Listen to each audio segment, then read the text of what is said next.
दीपक के आगे जो उसको कह रहे हैं कि हिंदुओं के नाम पर कलंक है और उसके लिए बहुत सारे अपशब्दों का प्रयोग कर रहे हैं, आपत्तिजनक शब्दों का प्रयोग कर रहे हैं, मैं उन लोगों से पूछना चाहता हूं कि तुम्हारे अंदर दम है कि तुम किसी भारतीय जनता पार्टी के नेता के लिए इस तरीके के शब्दों का इस्तेमाल कर सको? वो भाजपा के नेता जिन्होंने अपनी बेटियों की शादी मुसलमानों से करी है, उनके लिए तो आपसे एक शब्द नहीं निकला मुंह से। उस वक्त पे तो आपकी सबकी जबानें और होठ सिल गए हैं।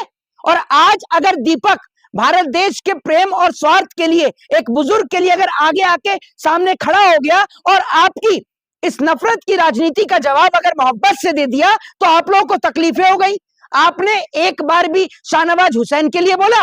वो शाहनवाज हुसैन जिसने एक हिंदू बेटी से शादी करी है, बताइए आप मुझे। कटुआ डर गया दीपक। अरे तो एक बात मुझे आप ये बताइए ना कि वो तमाम, आप मुझे आप भी बता दीजिए और आपके वो तमाम गोदी मीडिया के पैंदे वो लोग, मतलब वो लोग पूछ ले कि सवाल पूछ ले, बजरंग दल के मुखिया से सवाल पूछ ले कि भाई बजरंग दल ने उस वक्त पर विरोध क्यों नहीं किया जिस वक्त पर बीजेपी के नेता अपनी बहन बेटियों की शादी मुसलमान से कर रहे थे? उनके नाम के आगे तो नहीं लगाया इन्होंने मुसलमान, मुल्ला या कुछ और शब्द का इस्तेमाल। बताइए आप मुझे। तो क्या लग रहा है इतना मोहब्बत का है मुसलमान से? किससे? आप लोगों को। भारत देश में रहने वाले प्रत्येक नागरिक से हमें मोहब्बत है और इस देश की आजादी के लिए जितना लहू हिंदुओं ने, सिखों ने और ईसाइयों ने बहाया है उतना ही लहू मुसलमानों ने भी बहाया है। आप हमें अलग करना चाहते हैं? ये देश पहले भी गुलाम इसलिए हुआ क्योंकि इस देश के अंदर हिंदू, मुस्लिम, सिख, ईसाई आपस में लड़े। आप इस देश को दोबारा गुलाम बनाना चाहते हैं? ये हमारे देश की खूबसूरती है कि रमजान के अंदर राम आते हैं और दिवाली के अंदर अली आते हैं। ये हमारे देश की खूबसूरती है। आप हटाएंगे? पंडित जी, अरे भैया, एफआईआर से क्या होता है? सत्य प्रताड़ित किया जा सकता है, पराजित नहीं किया जा सकता। ये याद रखिएगा। हमारे देश के अंदर जब राम रहीम जैसे लोगों को पैरोल मिल सकती है, राम रहीम जैसे लोग जब जेल से बाहर आ सकते हैं, तो वो दीपक जिसने सच्चाई की आवाज को बुलंद किया, हम उनके साथ खड़े हैं। तमाम एडवोकेट्स दीपक के साथ में खड़े हुए हैं। और सबसे बड़ी बात ये कि ये जो तमाम लोग, जो लोग ये कहते हैं कि बजरंग दल जो है वो हिंदुओं की रक्षा का दल है, आप मीडिया से है ना, मुझे आप बता दीजिए कि बजरंग दल ने कितनी बेटियों को इंसाफ दिलाने के लिए प्रोटेस्ट और धरने और प्रदर्शन किए? बताइए। जब हिंदू बेटियों के साथ रेप और बलात्कार जैसी घटनाएं हुई तो कब बजरंग दल ने प्रदर्शन किया? बताइए। बजरंग दल ने कुलदीप सिंह सेंगर के खिलाफ विरोध प्रदर्शन किया? बताइए आप मुझे। बजरंग दल ने प्रज्वला रेमन्ना के खिलाफ विरोध प्रदर्शन किया? बजरंग दल ने, सुनिए, बजरंग दल ने आसाराम के खिलाफ किया, राम रहीम के खिलाफ किया, चिन्मयानंद के खिलाफ किया, कुलदीप सिंह सेंगर के खिलाफ किया, प्रज्वला रेमन्ना के खिलाफ किया? क्या बताइए ना मुझे। अंकिता भंडारी, उत्तराखंड के अंदर वो तमाम बजरंग दल के लोग कहां थे जब अंकिता भंडारी के इंसाफ और न्याय के लिए हिंदू लोग सड़कों पे उतरे हुए थे? बताइए ना आप मुझे। क्योंकि आप पहले तो देश के लोगों को जात पात, धर्म और मजहब के नाम पर बांटते हैं, उसके बाद में आप उसमें यह देखते हैं कि कौन भाजपा का समर्थक कार है। अगर शंकराचार्य, जब ये शंकराचार्य जी, इनके आगे अडानी झुकते हैं, अडानी ने अपने घर पर बुलाते हैं, तब तक भी ये शंकराचार्य रहते हैं। जब इनके आगे मोदी जी झुकते हैं तब तक भी ये शंकराचार्य रहते हैं। लेकिन जैसे ही ये शंकराचार्य जी गौ को राष्ट्रीय पशु घोषित करने की मांग कर देते हैं, तभी भाजपाओं के जो उनके पैर पर ऐसे उनको वो लगती है जैसे कुत्ते की पूंछ पर पैर रख दो ना, कुत्ता बिदक उठता है, ऐसी भाजपाई बिदक उठे, कह रहे ये शंकराचार्य ही नहीं है। अब वो दीपक जिसने एक, और आप मुझे एक बात बताइए कि बाबा, बाबा एक ऐसा वर्ड है जो एक कॉमन वर्ड है, जो हिंदू में भी यूज होता है, मुसलमान में भी यूज होता है, हिंदुओं में। और बहुत सारे लोग ये भी कहते हैं कि भाई तू बाबा आदम के जमाने का है क्या, है बाबा फरीद, ठीक है। और बहुत सारे हिंदुओं में भी यूज होता है, बाबा, धर्मगुरु, प्रचारक, बहुत सारी चीजें। तो बाबा एक कॉमन वर्ड है।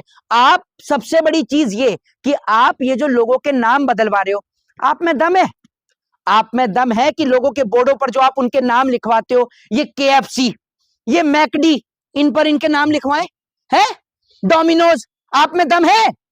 ये डोमिनोज हिंदू का है, मुसलमान का है, किसका है? केएफसी हिंदू का है, मुसलमान का है, किसका है? मैकडी हिंदू का है, मुसलमान का है, किसका है? आप में दम है? अरे बताओ ना आप मुझे। क्योंकि मर्द जो है वो नाम नहीं बदलते, वो हालात बदलते हैं। बदलने की शुरुआत उत्तर प्रदेश के मुख्यमंत्री ने करी। लेकिन मोहित शर्मा, कुछ लोग कह रहे हैं कि अकेला दीपक जो है 100 लोगों पे भारी था। तरह देखिए, तरह के लोग बातें कर रहे हैं। देखिए एक चीज मैं आपको बता दूं, नफरत फैलाने वाले करोड़ों हो सकते हैं, लाखों हो सकते हैं, लेकिन मोहब्बत के लिए बहुत गिने चुने लोग होते हैं। और मैं एक बात कहता हूं, और बड़ी बात ये कि वो जो दीपक जो है उनकी बेटी भी थी, उनकी बेटी को बड़ा गर्व हुआ होगा कि उनके पिता डरे नहीं, उनके पिता भयभीत नहीं हुए, उनके पिता ने अच्छाई का, सच्चाई का, ईमानदारी का और नेकी का साथ दिया। और जो हमारा धर्म कहता है, हमारे धर्म में हम भगवान श्री कृष्ण की बात मानते हैं, हम अपने धर्म में इन जैसे लोगों की बात नहीं मानते जो धर्म के अंदर लोगों को जात पात के नाम पर बांट रहे हैं। और भगवान श्री कृष्ण कह के गए हैं श्रीमद् भगवत गीता के अंदर कि नर ही नारायण है, इंसान ही भगवान है। आपने इंसान को पूज लिया, आपने साक्षात भगवान को पूज लिया। और हम श्री कृष्ण की बात को फॉलो करते हुए भारत में रहने वाला प्रत्येक नागरिक हमारा भाई है। वो हिंदू, मुस्लिम, सिख, ईसाई बाद में, पहले हमारा भाई है। और इस देश के अंदर अगर आंच मुसलमान पे आएगी तो पहले हिंदू खड़ा होगा, और अगर आंच हिंदू पर आएगी तो पहले मुसलमान खड़ा होगा, याद रखिएगा। मोहित शर्मा कहा जा रहा है, हिंदूवादी संगठन बजरंग दल कह रही है कि पहले दीपक, जो मोहम्मद दीपक जैसे, मोहित खान जैसे लोगों से लड़ना होगा। ये लोग जिहादियों को बचा रहे हैं। किसने कही है ये बात? बजरंग दल के लोग कह रहे हैं। कौन से बजरंग दल ने मेरा नाम के आगे खान लगाया है? वो अरे मोहम्मद दीपक तुम कह रहा है। तुम पत्रकार हो या बजरंग दल के हो? है तुम पत्रकार हो या बजरंग दल से हो? है तुम किसी के भी नाम के आगे कुछ भी लगा देते हो। अगर सरकार के तलवे चाटने का इतना शौक है ना तो बोले के लो सरकार के पत्रकार, दलाल पत्रकार, गोदी मीडिया के पत्रकार, समझ गए? जब किसी के भी नाम के आगे आप कुछ भी ऐड करते चले जाते हैं, दिवाली से अली को हटा देंगे या रमजान से राम को हटा देंगे? बताइए आप मुझे। इस देश के अंदर तिलक और टोपी का संबंध ना कभी कोई तोड़ पाया था और ना कभी कोई तोड़ पाएगा। ये देश गुलामी इसलिए हुआ था क्योंकि हिंदू मुस्लिम आपस में लड़े। जिस दिन ये बात हिंदू मुस्लिमों को समझ में आई, हिंदू मुस्लिम सिख ईसाई को, कि अंग्रेज तो सभी को मार रहे हैं, जब हिंदुओं को मारते थे तो मुसलमान खुश होते थे, जब मुसलमान को मारते थे तो हिंदू खुश होते थे, जब हिंदू मुस्लिम सिख ईसाई एक हुए ना तब अंग्रेजों को इस देश से भगाया। और अब बारी है गोरे अंग्रेजों की नाजायज औलादों की जो देश में नफरत घोल रही है। दीपक की हमारे जान वो खतरा है भाई साहब। पूरा देश दीपक के साथ खड़ा है। देश में संविधान है, न्यायपालिका है, और पूरा देश, पूरा उत्तराखंड, देवभूमि, पूरी देवभूमि आज दीपक के साथ खड़ी है। और बड़ी बात ये कि आप जब एक व्यक्ति के लिए जो आप ही हमारे धर्म का, मजहब का है, जब आप उसके लिए इस प्रकार के शब्दों का इस्तेमाल कर सकते हैं तो बाकी लोगों के लिए आप क्या शब्दों का इस्तेमाल करते होंगे? आपके संस्कार साफ आपकी भाषा में झलकते हैं। जय हिंद, जय संविधान।